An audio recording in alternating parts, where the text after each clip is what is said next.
ओम साई राम।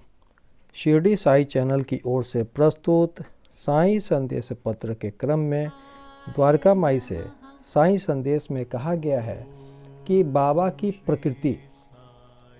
मैं मूर्ख जो हूँ, श्री साईं बाबा की अद्भुत लीलाओं का वर्णन नहीं कर सकता। शिरडी के प्रायः समस्त मंदिरों का उन्होंने जीर्णोद्धार किया।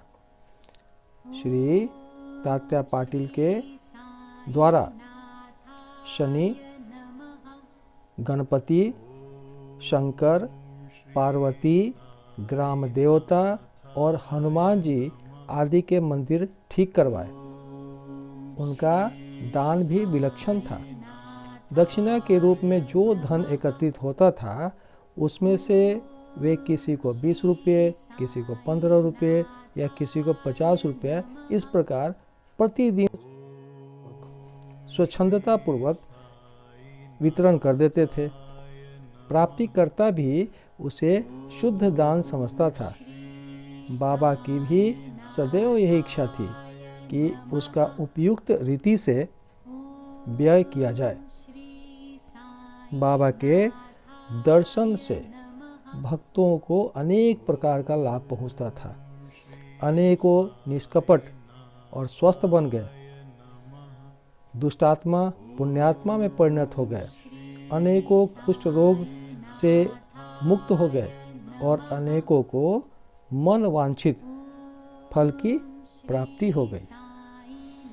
पंगुओं की पंगुता नष्ट हो गई। उनकी कीर्ति दूर दूर तक फैलती गई और भिन्न भिन्न स्थानों से यात्रियों के झुंड शिरडी आने लगे। बाबा सदा धुनी के पास ही आसन जमाए रहते और वहीं विश्राम किया करते थे। वे कभी स्नान करते और कभी स्नान किए बिना भी समाधि में लीन हो जाया करते थे।